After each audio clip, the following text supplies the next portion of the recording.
ये जो मैं आपके साथ एक आईडी टैग कर रही हूँ, मतलब एक चैनल का नाम मैं आपके साथ टैग कर रही हूँ, ये आपकी स्क्रीन पर है। ये मेरी बहुत ही अच्छी सिस्टर हैं और इनके ब्लॉग्स भी बहुत अच्छे होते हैं। एक बार आप प्लीज़ इनके चैनल का विजिट ज़रूर करें। और ये एक नॉन मुस्लिम थी, नॉन मुस्लिम के बाद में ये मुस्लिम बनी हैं, तो प्लीज़ आप ये देखिए कि ये एक नॉन मुस्लिम होने के बाद जब ये मुस्लिम धर्म में आई, जब इन्होंने इस्लाम को पहचाना, जब इन्होंने मज़हब को पहचाना, तो ये अपनी ज़िंदगी किस तरह से पूरी कर रही हैं। तो प्लीज़ अल्लाह की रज़ा के लिए एक बार इनके चैनल का विजिट ज़रूर करें।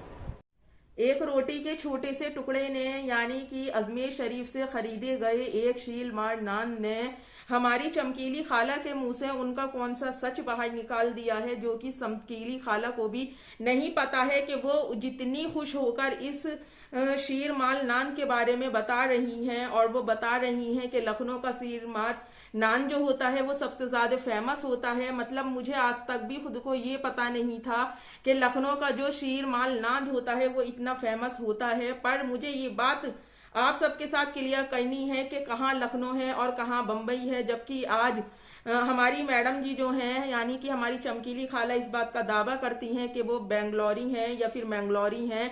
तो फिर हमारी उन चमकीली खाला को इस बारे में इतनी बात कैसे पता कि पूरी जो दुनिया है उसमें लखनऊ का शीर माल जो नान होता है वो सबसे ज्यादा फेमस होता है। जाने अनजाने में ही सही, आपने वाकई अपनी एक बहुत ही इम्पोर्टेंट बात जो है वो खोल दी है। खुद ब खुद आपका एक राज इस शीर माल नान के जरिए से बाहर आया है, जिस नान को लेकर आप इतनी लंबी व्याख्या कर रही हैं। अस्सलामुअलैकुम वरहमतुल्लाहि वबरकातुहू। मैं हूं आपकी मेजबान नाजिश खान और आप देख रहे हैं आपका अपना चैनल नून नायाब ब्लॉगर।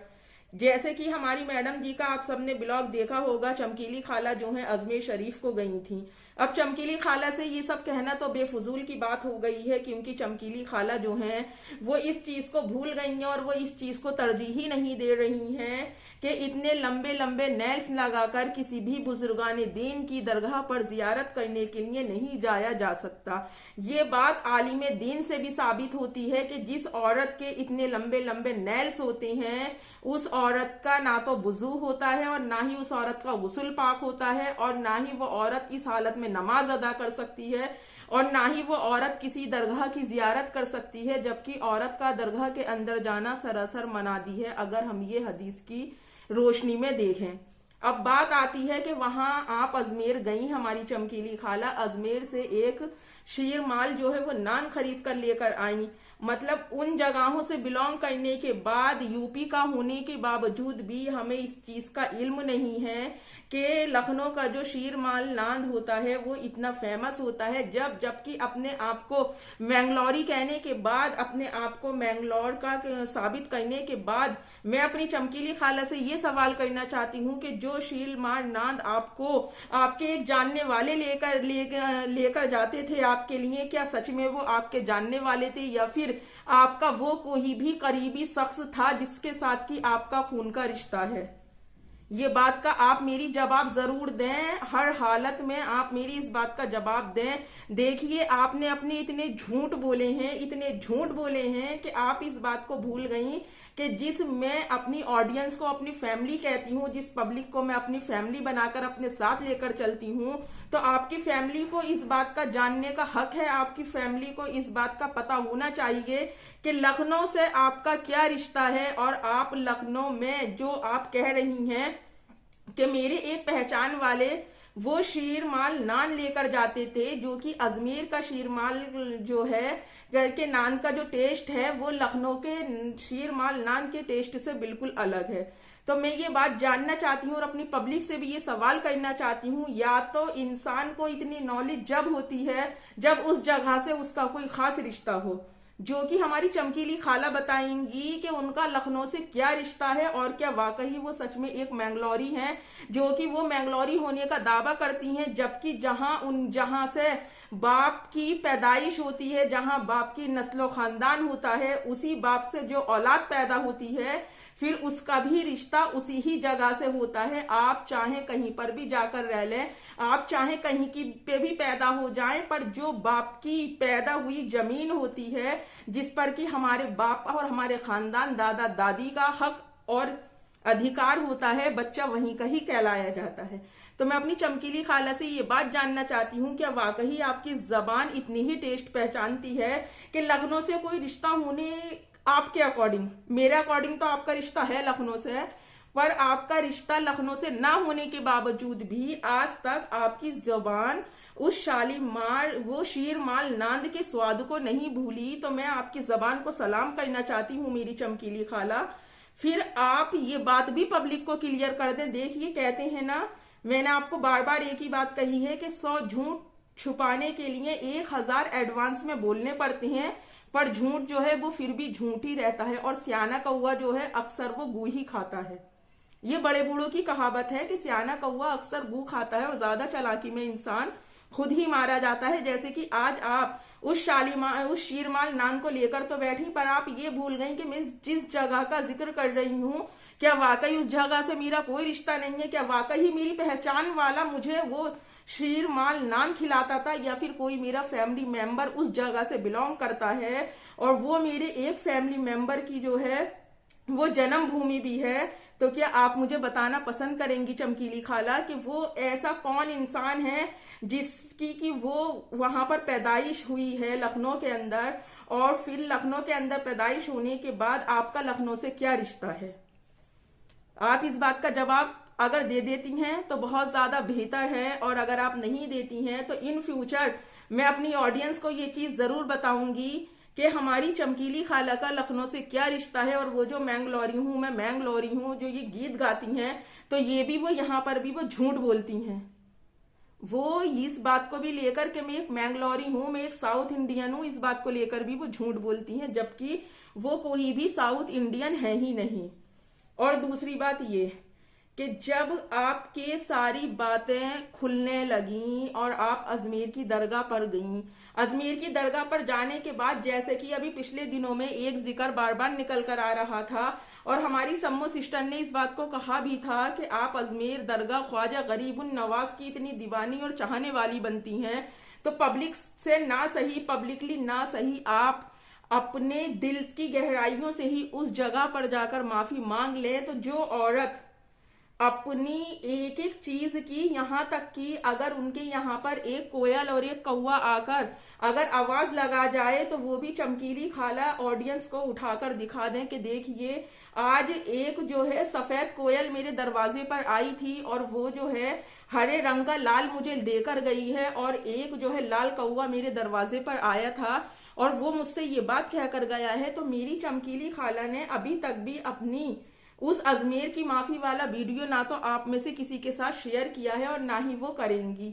और दूसरा पॉइंट ये है कि कोलैबोरेशन की जो वीडियो देखिए, इनके पास जब व्यूज नहीं थे और इन्हें लड़कियां सप्लाई करनी थी, तो ये पहुंची दुबई।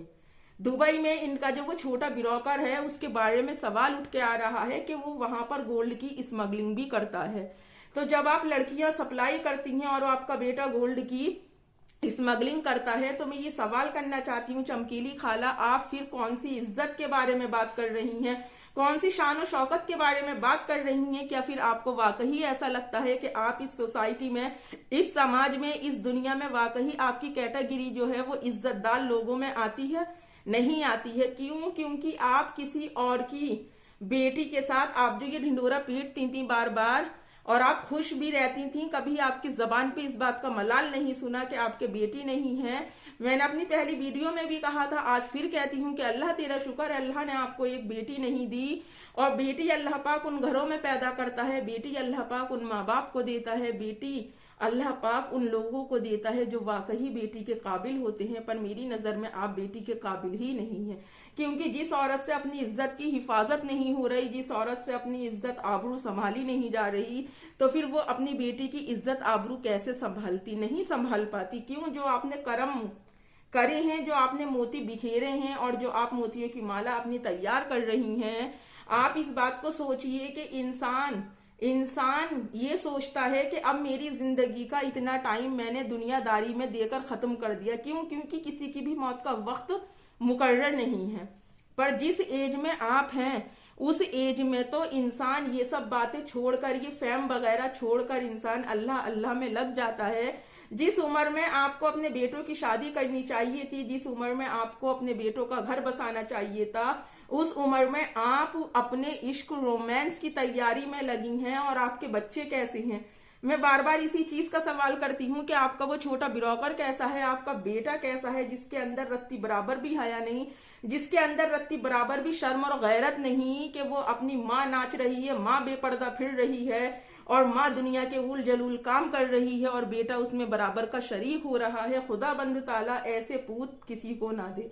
वो कहते हैं नहीं कि 100 कपूत नहीं दे पर एक सपूत दे, पर आपके तो मुझे ऐसा लगता है कि सपूत नहीं है, आपकी औलाद वाकई कपूत है। और जिस तरह से आप कपूतपन अपनी औलाद को सिखा रही हैं, जिस तरह से आप अपनी औलाद को अपनी इस गुनाह के काम में बराबर का शरीक कर रही हैं, कहां तक अल्लाह के दरबार जाकर, अल्लाह के हुजूर जाकर जब आप अपनी असली आरामगाह में जाएंगी, तो क्या आपके ये बड़े बड़े नाखून और ये फेम ही आपकी जिंदगी में काम आने वाला है? अब आपकी तो वो एज नहीं रही कि आप अपनी जिंदगी में जो आपका बिजनेस है, जो आप धंधा जिस चीज को कहती हैं कि आप अपने उस बिजनेस को संभाल सकें, तो जाहिर है आपके बेटे को ही वो काम संभालना है। क्योंकि आपका बेटा जो है वो अली, वो तो आप पर कोई खास ध्यान देता नहीं है, क्योंकि उस बच्चे की एक गलत परवरिश की वजह से ये आप भी जानती हैं कि उसका फ्यूचर आज कहां पर आकर खड़ा हुआ है। और आप खुद उसके साथ भेदभाव करती हैं। आपकी जुबान पर हर वक्त छोटे ब्रोकर का ही नाम रहता है, अली का नाम कहीं से कहीं तक भी नहीं रहता। तो जब आप अजमेर गईं, जब आप ख्वाजा गरीबुन नवाज की इतनी दीवानी और चाहने वाली बनती हैं कि आपने अपने नेल्स निकाले, क्या आप जो वो स्किन टाइट करवा रही थी, आपके तो प्लान बन ही जाते हैं, क्योंकि आजकल आपके व्यूज तो आ ही नहीं रहे हैं। आप लोगों से बैठ बैठ कर भीख मांग रही हैं। आप कल पब्लिक को कहती थी, आप कल यूट्यूबरों को कहती थी, कहते हैं ना कि अल्लाह जब इंसाफ करता है तो वाकई वो हक पर इंसाफ करता है, जैसा उसने आपके साथ किया है। आज आप देखिए कि आप खुद अपनी वीडियो में कहती हैं मुझे कोई फर्क नहीं पड़ता व्यूज मेरे कितने भी आए, पर जो भी आते हैं वो मेरे चाहने वाले आते हैं। वो आपके चाहने वाले नहीं आते हैं चमकीली खाला, वो तो सिर्फ और सिर्फ आपके साथ गुनाह में बराबर के शरीक होने के लिए आते हैं। क्योंकि वो हमारे पास आकर हमसे कहते हैं तुम गीबत कर रही हो, तुम चुगलियां कर रही हो, कौन सा इस्लाम तुम्हें इजाजत देता है, कौन सा मजहब तुम्हें इस बात की इजाजत देता है। तो मैं उन अपने सीधे जो मेरे इज्जतदार भाई बहन हैं, जो कभी चुगली जैसे लफ्ज को नहीं जानती हैं और जो हमारी बातों को चुगली लेकर चलते हैं, तो मैं उनसे भी कह रही हूँ कहीं ना कहीं आप भी इस बात के लिए गुनहगार हैं। कहीं ना कहीं आपको भी इस बात का जवाब देना है कि ये औरत नाच रही थी और आप इसकी सराहना कर रहे थे, ये औरत तबाही के रास्ते पर जा रही थी और आप इसकी वाहवाही कर रहे थे, ये औरत हजारों लड़कियों की इज्जत का सौदा कर रही थी और आपने अपनी आंखों पर जो है वो चश्मा चढ़ा रखा था, आपने अपनी आंखों पर जो है वो पट्टी बांध रखी थी। तो अब भी मेरा यही सवाल है कि इंसान का अल्लाह के घर जाकर क्या हश्र होना है। माना कि हम दुनिया में किसी को जज नहीं कर सकते, पर हमारा इस्लाम हमें इस बात की इजाजत देता है कि गलती करने वालों को टोको, हाथ से टोको, मुंह से टोको, जुबान से टोको, आलिम दीन की रोशनी में टोको। और मैं उन अजमेर शरीफ में ये नचनिया के जाने के बाद, मैं इन चमकीली खाला के वहां जाने के बाद, मैं ये सवाल वहां के मुजाबिरों से करना चाहती हूँ कि क्या वाकई इतने फैशन के बाद औरत को एक दरगाह के अंदर जियारत करना जायज है? अरे आपकी बात को मैं सर से ऊपर रख कर कहती हूँ कि आप जो कहती हैं कि मुझे इतनी इज्जत जो दी है, आज सब गरीबुन नवाज मेरे सरकार का रहमो करम है, तो फिर आपने अपने सरकार के लिए कौन सी कुर्बानी दी? आपने अपने सरकार के लिए अपनी जिंदगी का कौन सा निजाम बदला? आपने अपने सरकार के लिए कौन सी वो बात करी जो हदीस की रोशनी में आती है? और जो हदीस की रोशनी में आपने किसी को कोई बात बताई, आपने 4 लफ्ज किसी को अच्छे बताए, उम्र के इस दौर में खड़े होकर आप इस तरह की हरकतें कर लोगों को कौन सा मैसेज देना चाहती हैं? इस उम्र में अगर आप अपनी स्किन को कितना भी टाइट करवा लें, कितना भी टाइट करवा लें, देखिए 3 चीजों पर किसी का कोई इख्तियार नहीं। बचपन, बचपन के बाद जवानी, जवानी के बाद बुढ़ापा। इन 3 चीजों का मजा हर एक इंसान जो दुनिया में अल्लाह ने जानदार चीज बनाकर भेजी है, उसे अल्लाह की बनाई हुई इन 3 स्टेजों से गुजरना है। तो आप अपने फेस पर चाहे कितने भी बुलडोजर फिरवा लें, आप अपने फेस को की खाल को कितनी भी जीसीबी मशीनों से ऊंचा करवा लें, पर वो जो चीज अल्लाह ने जिस वक्त पर ढलने लिख दी है ना, वो चीज ढलनी है और ढलती है और ढलती ही रहेगी। तो आपका ये इतना ट्रीटमेंट लेना बेकार है। फिर आप कहती हैं लग रही हूं ना मैं ऐसी, आप बिल्कुल भी ऐसी नहीं लगती हैं, क्योंकि जो नूर आता है वो नमाज का आता है, वो कुरान का आता है। आपकी तरह बुलडोजर से स्किन को खड़ा करवा कर नहीं आता है। और फिर मुझे इस बात का जवाब दें। और मैं आपका एक बात के लिए शुक्रिया अदा करना चाहती हूँ कि जाने अनजाने में ही सही, कम से कम आपने उस तिलावत, मोबाइल पर तिलावत चलाकर लोगों को सुनवाना बंद तो कर दिया। क्योंकि आज आपको खुद कायली महसूस होती है कि पब्लिक फिर मुझसे सवाल करेगी, मैं फिर पब्लिक के क्या जवाब दूंगी, क्योंकि मैंने तो ये बातें कहकर ये चीज को साबित कर दिया है कि अब मैं किसी के भी खिलाफ नहीं बोलूंगी, अब मैं किसी के लिए भी नहीं बोलूंगी। तो मैं यहाँ पर सवाल कहना चाहती हूँ कि देखिए, जो लोग कहते थे इनके बारे में कहना बंद कर दो, कम से कम इन्होंने कुरान की तिलावत को पब्लिक के साथ शेयर करना तो बंद कर दिया। आज जुम्मा है, जब से इन्होंने अपने नेल्स लगवाए हैं तो क्या इन्होंने एक टाइम की भी नमाज अदा की है? और गरीबुन नवाज सरकार के आस्थाने पर खड़े होकर तस्बीह के दाने खटखट और पराई लड़कियों की सप्लाई झटपट आप कर रही थी मैडम जी। तो मैं आपसे सवाल करना चाहती हूँ, इतने लंबे लंबे नाखून लगाकर कौन सी शरीयत आपको इजाजत दे रही थी, कौन सा मजहब आपको इजाजत दे रहा था? उसके ऊपर आप ऐसे लग रही थी, बिल्कुल यकीन मानिए कि आप किसी वली अल्लाह के मजार पे नहीं, आप किसी बुजुर्गान दीन के आस्थाने पे नहीं, बल्कि आप किसी घूमने फिरने की जगह पर गई हैं। इतना तो आपने चटक मटक जब भी नहीं किया था, जब आपको दुबई इतनी इज्जत से बुलाया गया था, इंटरनेशनल लेवल पर आपकी दावत हुई थी, इंटरनेशनल लेवल पर आपका अकीका हुआ था। अपने अकीके में भी आप इतनी नहीं सजी सजी थी जितनी की आप ख्वाजा गरीबुन नवाज सरकार के आस्थाने पर जाकर ऐसे लग रहा था जैसे 12 साल की लड़की अभी डोली में बैठकर इसकी विदाई होने वाली है। सोचिए, कम से कम अपनी इज्जत का ख्याल करें, अपनी आबरू का एक ख्याल करें कि सुबह की तो आप वीडियो के कमेंट्स जो है वो ऑन कर देती हैं कि पब्लिक का मेरे बारे में क्या नजरिया है, और फिर उसके बाद आपकी हर एक वीडियो के कमेंट्स जो हैं इंस्टा के वो ऑफ होते हैं।